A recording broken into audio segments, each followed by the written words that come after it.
What the United States has accomplished in Haiti. That's the question James Weldon Johnson tried to answer. In 1920, James Weldon Johnson, a distinguished lawyer, diplomat, and civil rights activist, went to Haiti to investigate the effects of the American occupation going on since 1915. He wrote 4 articles published in The Nation in August and September 1920. Later reprinted, Johnson made a book out of them under the following title, Self-Determining Haiti. They revealed for the first time to the world the nature of the United States' imperialistic venture in Haiti. Please listen to James Weldon Johnson relating the horror of the American occupation in Haiti in his second article.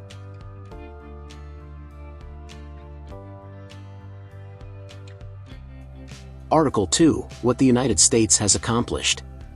When the truth about the conquest of Haiti, the slaughter of 3,000 practically unarmed Haitians, with the incidentally needless death of a score of American boys, begins to filter through the rigid administration censorship to the American people, the apologists will become active. Their justification of what has been done will be grouped under 2 heads, 1, the necessity, and 2, the results. Under the first, much stress will be laid upon the anarchy which existed in Haiti, upon the backwardness of the Haitians and their absolute unfitness to govern themselves.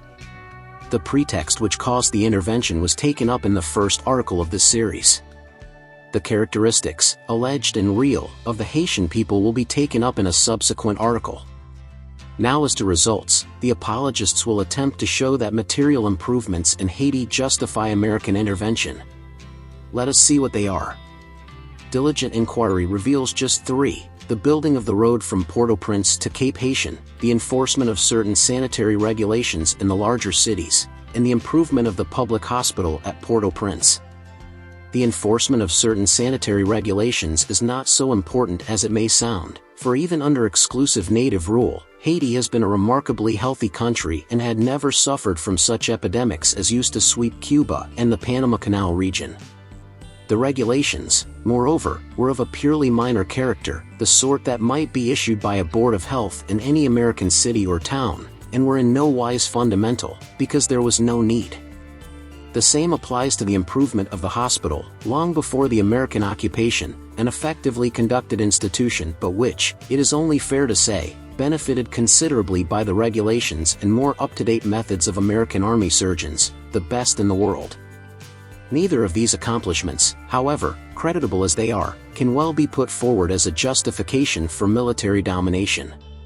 The building of the Great Highway from Port-au-Prince to Cape Haitian is a monumental piece of work, but it is doubtful whether the object in building it was to supply the Haitians with a great highway or to construct a military road which would facilitate the transportation of troops and supplies from one end of the island to the other. And this represents the sum total of the constructive accomplishment after 5 years of American occupation. Now, the highway, while doubtless the most important achievement of the 3, involved the most brutal of all the blunders of the occupation. The work was in charge of an officer of Marines who stands out even in that organization for his treat-em-rough methods. He discovered the obsolete Haitian corvée and decided to enforce it with the most modern marine efficiency. The corvée, or road law, in Haiti provided that each citizen should work a certain number of days on the public roads to keep them in condition, or pay a certain sum of money. In the days when this law was enforced, the Haitian government never required the men to work the roads except in their respective communities, and the number of days was usually limited to 3 a year. But the occupation seized men wherever it could find them, and no able-bodied Haitian was safe from such raids, which most closely resembled the African slave raids of past centuries. And slavery it was, though temporary. By day or by night, from the bosom of their families, from their little farms, or while trudging peacefully on the country roads, Haitians were seized and forcibly taken to toil for months in far sections of the country. Those who protested or resisted were beaten into submission. At night, after long hours of unremitting labor under armed taskmasters, who swiftly discouraged any slackening of effort with boot or rifle butt, the victims were herded in compounds. Those attempting to escape were shot. Their terror-stricken families meanwhile were often in total ignorance of the fate of their husbands, fathers, brothers. It is chiefly out of these methods that arose the need for pacification. many men of the rural districts became panic-stricken and fled to the hills and mountains. Others rebelled and did likewise, preferring death to slavery. These refugees largely make up the Caco forces, to hunt down which has become the duty and the sport of American Marines, who were privileged to shoot a Caco on sight. If anyone doubts that Caco hunting is the sport of American Marines in Haiti, let him learn the facts about the death of Charlemagne. Charlemagne Perrault was a Haitian of education and culture and of great influence in his district. He was tried by an American court-martial on the charge of aiding Cacos. He was sentenced, not to prison, however, but to 5 years of hard labor on the roads, and was forced to work in convict garb on the streets of Cape Haitian. He made his escape and put himself at the head of several hundred followers in a valiant though hopeless attempt to free Haiti. The America of the Revolution, indeed the America of the Civil War, would have regarded Charlemagne not as a criminal but a patriot. He met his death not in open fight, not in an attempt at his capture, but through a dastard deed. While standing over his campfire, he was shot in cold blood by an American Marine officer who stood concealed by the darkness, and who had reached the camp through bribery and trickery. This deed, which was nothing short of assassination, has been heralded as an example of American heroism. Of this deed, Harry Frank, writing in the June century of the death of Charlemagne, says, "Indeed it is fit to rank with any of the stirring warrior tales with which history is seasoned from the days of the Greeks down to the recent World War. America should read the death of Charlemagne, which attempts to glorify a black smirch on American arms and tradition. There is a reason why the methods employed in road building affected the Haitian country folk in a way in which it might not have affected the people of any other Latin American country. Not since the independence of the country has there been any such thing as a peon in Haiti. The revolution by which Haiti gained her independence was not merely a political revolution, it was also a social revolution. Among the many radical changes wrought was that of cutting up the large slave estates into small parcels and allotting them among former slaves. And so it was that every Haitian in the rural districts lived on his own plot of land, a plot on which his family has lived for perhaps more than 100 years. No matter how small or how large that plot is, and whether he raises much or little on it, it is his and he is an independent farmer. The completed highway, moreover, continued to be a barb in the Haitian wound. Automobiles on this road, running without any speed limit, are a constant inconvenience or danger to the natives carrying their market produce to town on their heads or loaded on the backs of animals. I have seen these people scramble in terror often up the side or down the declivity of the mountain for places of safety for themselves and their animals as the machines snorted by. I have seen a market woman's horse take flight and scatter the produce loaded on his back all over the road for several hundred yards. I have heard an American commercial traveler laughingly tell how on the trip from Cape Haitian to Port-au-Prince the automobile he was in killed a donkey and 2 pigs. It had not occurred to him that the donkey might be the chief capital of the small Haitian farmer and that the loss of it might entirely bankrupt him. It is all very humorous, of course, unless you happen to be the Haitian pedestrian. The majority of visitors on arriving at Port-au-Prince and noticing the well-paved, well-kept streets, will at once jump to the conclusion that this work was done by the American occupation. The occupation goes to no trouble to refute this conclusion, and in fact it will by implication corroborate it. If one should exclaim, "Why, I am surprised to see what a well-paved city Port-au-Prince is," he would be almost certain to receive the answer, "Yes, but you should have seen it before the occupation." The implication here is that Port-au-Prince was a mud hole and that the occupation is responsible for its clean and well-paved streets. It is true that at the time of the intervention, 5 years ago, there were only 1 or 2 paved streets in the Haitian capital, but the contracts for paving the entire city had been let by the Haitian government, and the work had already been begun. This work was completed during the occupation, but the occupation did not pave, and had nothing to do with the paving of a single street in Port-au-Prince.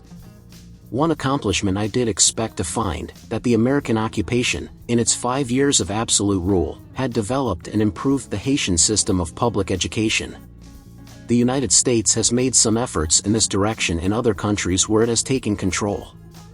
In Puerto Rico, Cuba, and the Philippines, the attempt, at least, was made to establish modern school systems. selected youths from these countries were taken and sent to the United States for training in order that they might return and be better teachers, and American teachers were sent to those islands in exchange. The American occupation in Haiti has not advanced public education a single step. No new buildings have been erected. Not a single Haitian youth has been sent to the United States for training as a teacher, nor has a single American teacher, white or colored, been sent to Haiti. According to the general budget of Haiti, 1919 to 1920, there are teachers in the rural schools receiving as little as $6 a month. Some of these teachers may not be worth more than $6 a month. But after 5 years of American rule, there ought not to be a single teacher in the country who is not worth more than that paltry sum. Another source of discontent is the gendarmerie. When the occupation took possession of the island, it disarmed all Haitians, including the various local police forces. To remedy this situation, the convention provided that there should be created, without delay, an efficient constabulary, urban and rural, composed of native Haitians. This constabulary shall be organized and officered by Americans, appointed by the President of Haiti upon nomination by the President of the United States. These officers shall be replaced by Haitians as they, by examination conducted under direction of a board to be selected by the senior American officer of this constabulary in the presence of a representative of the Haitian government, are found to be qualified to assume such duties. During the first months of the occupation, officers of the Haitian gendarmerie were commissioned officers of the Marines, but the war took all these officers to Europe. 5 years have passed and the constabulary is still officered entirely by Marines, but almost without exception they are ex-privates or non-commissioned officers of the United States Marine Corps commissioned in the gendarmerie. Many of these men are rough, uncouth, and uneducated, and a great number from the South are violently steeped in color prejudice. They direct all policing of city and town. It falls to them, ignorant of Haitian ways and language, to enforce every minor police regulation. Needless to say, this is a grave source of continued irritation. Where the genial American cop could, with a wave of his hand or club, convey the full majesty of the law to the small boy transgressor or to some equally innocuous offender, the strong-arm tactics for which the Marines are famous, are apt to be promptly evoked. The pledge in the convention that these officers be replaced by Haitians who could qualify, has, like other pledges, become a mere scrap of paper. Graduates of the famous French military academy of Saint-Cyr, men who have actually qualified for commissions in the French army, are denied the opportunity to fill even a lesser commission in the Haitian gendarmerie, although such men, in addition to their preeminent qualifications of training, would, because of their understanding of local conditions and their complete familiarity with the ways of their own country, make ideal guardians of the peace. The American occupation of Haiti is not only guilty of sins of omission, it is guilty of sins of commission in addition to those committed in the building of the Great Road across the island. Brutalities and atrocities on the part of American Marines have occurred with sufficient frequency to be the cause of deep resentment and terror. Marines talk freely of what they did to some Haitians in the outlying districts. Familiar methods of torture to make captives reveal what they often do not know or nonchalantly discussed. Just before I left Port-au-Prince, an American Marine had caught a Haitian boy stealing sugar off the wharf, and instead of arresting him he battered his brains out with the butt of his rifle. I learned from the lips of American Marines themselves of a number of cases of rape of Haitian women by Marines. I often sat at tables in the hotels and cafes in company with Marine officers, and they talked before me without restraint. I remember the description of a caco hunt by one of them. He told how they finally came upon a crowd of natives engaged in the popular pastime of cockfighting and how they let them have it with machine guns and rifle fire. I heard another, a captain of Marines, relate how he had a fire in Port-au-Prince ordered a rather dressed-up Haitian, standing on the sidewalk, to get in there and take a hand at the pumps. It appeared that the Haitian merely shrugged his shoulders. The captain of Marines then laughingly said, "I had on a pretty heavy pair of boots and I let him have a kick that landed him in the middle of the street." Someone ran up and told me that the man was an ex-member of the Haitian Assembly. The fact that the man had been a member of the Haitian Assembly made the whole incident more laughable to the captain of Marines. Perhaps the most serious aspect of American brutality in Haiti is not to be found in individual cases of cruelty, numerous and inexcusable though they are, but rather in the American attitude, well illustrated by the diagnosis of an American officer discussing the situation and its difficulty. The trouble with this whole business is that some of these people with a little money and education think they are as good as we are, and this is the keynote of the attitude of every American to every Haitian. Americans have carried American hatred to Haiti. They have planted the feeling of caste and color prejudice where it never before existed. And such are the accomplishments of the United States and Haiti. The occupation has not only failed to achieve anything worthwhile, but has made it impossible to do so because of the distrust and bitterness that it has engendered in the Haitian people. Through the present instrumentalities, no matter how earnestly the United States may desire to be fair to Haiti and make intervention a success, it will not succeed. An entirely new deal is necessary. This government forced the Haitian leaders to accept the promise of American aid and American supervision. With that American aid, the Haitian government defaulted its external and internal debt, an obligation which under self-government the Haitians had scrupulously observed. And American supervision turned out to be a military tyranny supporting a program of economic exploitation. The United States had an opportunity to gain the confidence of the Haitian people. That opportunity has been destroyed. When American troops first landed, although the Haitian people were outraged, there was a feeling nevertheless which might well have developed into cooperation. There were those who had hopes that the United States, guided by its traditional policy of nearly a century and a half, pursuing its fine stand in Cuba, under McKinley, Roosevelt, and Taft, would extend aid that would be mutually beneficial to both countries. Those Haitians who indulged this hope are disappointed and bitter. Those members of the Haitian Assembly who, while acting under coercion, were nevertheless hopeful of American promises, incurred unpopularity by voting for the convention, are today bitterly disappointed and utterly disillusioned. If the United States should leave Haiti today, it would leave more than 1,000 widows and orphans of its own making, more banditry than has existed for a century, resentment, hatred and despair in the heart of a whole people, to say nothing of the irreparable injury to its own tradition as the defender of the rights of man.